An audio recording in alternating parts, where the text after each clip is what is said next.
బందర్ అనగానే అందరికి బందర్ లడ్డు గుర్తొస్తుంది. కాకినాడ అనగానే కాజా గుర్తొస్తుంది. ఇలా ఒక్కొక్క ప్రదేశానికి ఒక్కొక్క స్వీట్ ప్రత్యేకత. అయితే ఇప్పుడు మచిలీపట్నం అనగానే అందరికి అప్సర బాదం మిల్కే గుర్తొస్తుంది. అవును, ఇప్పుడు ఆ అప్సర బాదం మిల్క్ ఎలా స్టార్ట్ అయిందో తెలుసుకుందాం. మచిలీపట్నంలో అప్సర బాదం మిల్క్ అనగానే ఇప్పుడు అందరికి కైదరే గుర్తొస్తున్నారు.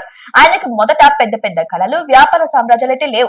కేవలం తాను తయారు చేసే ఒక పానీయం అందరికి నచ్చాలి, అది ఒక ప్రత్యేకమైన రుచితో ఉండాలి అనే ఒక చిన్న కోరిక మాత్రమే ఉండేది.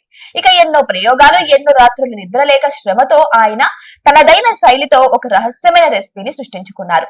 ఆ రెసిపీని ఈ అప్సర బాదం మిల్క్. అయితే మొదట్లో ఒక చిన్నపాటి షాప్ లో మొదలైన ఈ ప్రయాణం కేవలం నోటి మాటతో ఊపందుకుంది. కైదర్ బాదం మిల్క్ రుచి చూసిన ప్రతి ఒక్కరు కూడా ఆ టేస్ట్ ను మర్చిపోలేకపోయారు. వాళ్ళు వాళ్ళ స్నేహితులకు, బంధువులకు చెప్పుకొచ్చారు. అలా మెల్లమెల్లగా ఈ చిన్న షాప్ ముందు ఒక పెద్ద క్యూనే మొదలైపోయింది.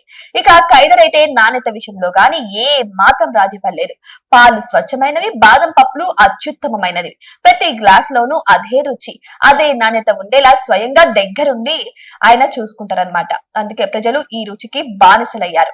ఇప్పుడు కైదర్ అప్సర బాదం మిల్క్ షాప్ ముందు జనాలు క్యూలో నిలబడడం చాలా సాధారణ దృశ్యం. అయితే ఇప్పుడు ఒక్కొక్క గ్లాస్ బాదం మిల్క్ 60 రూపాయలు. ఇది నాణ్యత, రుచి ముందు పెద్ద లెక్కే కదని చెప్పొచ్చు.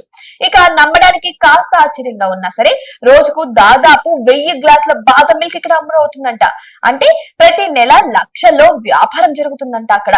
ఇది కేవలం ఒక వ్యాపారం మాత్రమే కాదు, ఒక వ్యక్తి తన అభిరుచిని, శ్రమను, నిజాయితీని పెట్టుబడిగా పెట్టి సాధించిన విజయం. ఇక కైదర్ కేవలం బాదం మిల్క్ ను అమ్మడం మాత్రమే కాదు, దానితో పాటు వేలాది మందికి రోజువారీ ఆనందాన్ని, చల్లటి అనుభూతిని కూడా అందిస్తున్నారు. ఇక కైదర్ తన కథ మనందరికీ ఒక స్ఫూర్తి అని కూడా చెప్పొచ్చు.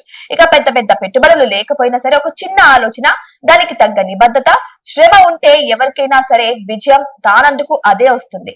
ఇక మచిలీపట్నం వెళ్ళినప్పుడు ఆ కైదర్ దగ్గర ఉన్న అప్సర బాదం మిల్క్ రుచి చూడడానికి మాత్రం అందరూ క్యూ కడుతున్నారు. ఇక మచిలీపట్నం వెళ్ళినప్పుడు కైదర్ అప్సర బాదం మిల్క్ రుచి చూడడం మాత్రం మర్చిపోకండి. ఆయన విజయంలో మీరు కూడా ఒక భాగం కండి. అయితే ఇప్పుడు కైదర్ కథ ఒక స్ఫూర్తిదాయకమైన కథ అనే చెప్పొచ్చు. ఇప్పుడు ఈ వీడియో మీద మీ అభిప్రాయం ఏంటో కామెంట్ బాక్స్ లో కామెంట్ రూపంలో తెలియచేయండి. మీరు కూడా అప్సర బాదం మిల్క్ ని టేస్ట్ చేశారా? మీ అనుభూతిని మాతో పంచుకోండి.